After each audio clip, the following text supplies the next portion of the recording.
Remember to like, subscribe, and donate if you're feeling generous. Check the description for buy me a beer, Litecoin, Bitcoin, or just super thanks. Yo, Basebox and Basement in the house. I'm going through all the major fights on this bill. I still can't remember what it's called. I keep on forgetting. The Last Crescendo, is that what it's called? Hang on, let me check.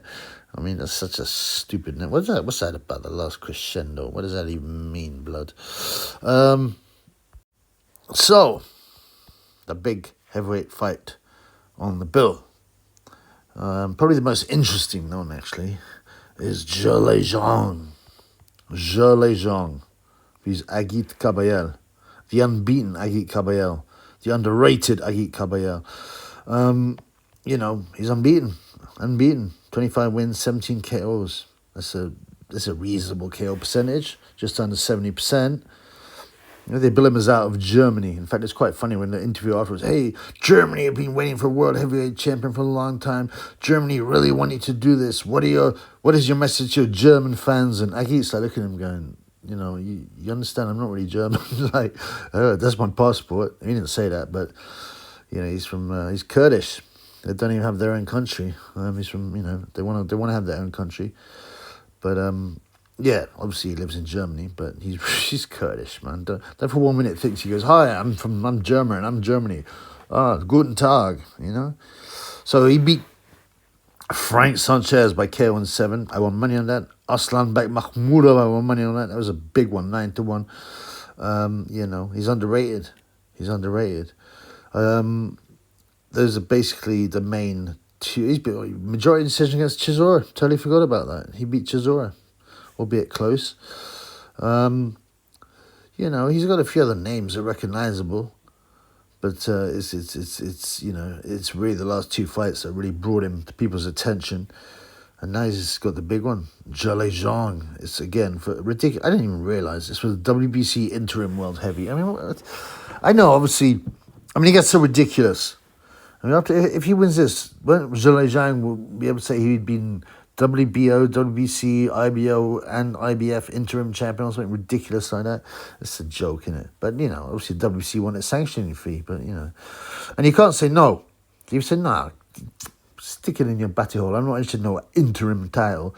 Well, then, the WBC are not going to ever make you mandatory or push for you to fight for the real titles. So it's also a way into the real titles. So I get it. But obviously the WBC are rubbing their hands in Mexico on all the turkey cash money they get. So let's look at the weights. So the Big Bang weighs in at 287.5, which is not surprising for him. He's been big for years now. It's not his heaviest weight. His heaviest weight, I think, was, was it like, 291? He's Joseph Parker. Yeah. So, he's around the same area. He's about 5 pounds heavier than Wilder. But, you talk about Zhilei Zhang, a giant of a man. That's just a trip to the toilet for him, 5 pounds. So there's nothing to read in there. As usual, his physique never looks super muscular, but, it never has. It never has, or certainly since he got big. You know what I'm saying? Agit weighed in at 241, which is pretty standard for him. So, he weighed in 241 for Makhmudov. He looked in decent shape. We're going to have a good fight. And as far as I'm concerned, I don't like to ever sit on the fence or anything, but with this one, it's like, Zhang within rounds 4 or Kabayel points. Yeah? And, like I said, I've often said this about Zhang. If he doesn't get you out early, he's never got a high work rate. There's a huge man there. He's 41. If he doesn't get you out early, right, then he sort of struggles. He killed Wilder in 5, George Washington 3, and stopped him in 6. Apart from that, all his stoppages has been within the first... looking at it, within the first 3 rounds. All his stoppages have been within the first 3 rounds. Apart from, like I said, apart from Joe Joyce, the first one, Deontay Wilder, the second one. Excuse me, the second one, what I mean. Deontay Wilder, his last fight was in 5. Apart from that, all his KOs within 4 rounds, actually, because Devin Vargas went in 4. But, you know, the point is he's obviously very dangerous in the early rounds, okay? There's a lot of first-round KOs. A lot of first-round KOs on the Big Bangs card. So for me, it's like Zhang, yeah, early. Kabayel's just you know, on work rate, on skill. He's a very skillful guy, and obviously he stopped Sanchez and Makhmudov, and you know, stopped Makhmudov in 4, another giant.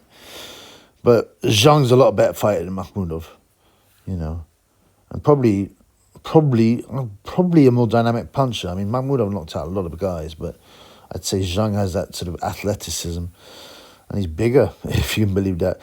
So, I mean, you know, I will sit Zhang within 4, or Kabayel on points, right? If I got a gun to my head, it's so hard. I mean, but I'm going to edge towards Kabayel, edge towards him. But like I said, I got in early. I put £10 bet at 2.75, so that's, you know, and it's changed to 1.62 now for Kabayel. It was 2.75 when the fight was announced, so I got some great value there. But, you know, I'm a big fan of the Big Bang, but he's old now as well, 41, man. Kabayel is in his prime at 32. The German, the alleged German. Yeah. Guten Tag. It's a very German name, isn't it? Agit Kabayel. So, yeah, the Kurdish dude, you know, he was proud to be Kurdish, and, you know, it's hard for him. They haven't actually got a homeland. I haven't got a, you know, Kurdish people live in halfway between Iraq and Turkey, I think. So, yeah, that's my prediction. I'm going Kabayel points if you put a gun to my head, but I wouldn't be surprised to see bang in 4 rounds.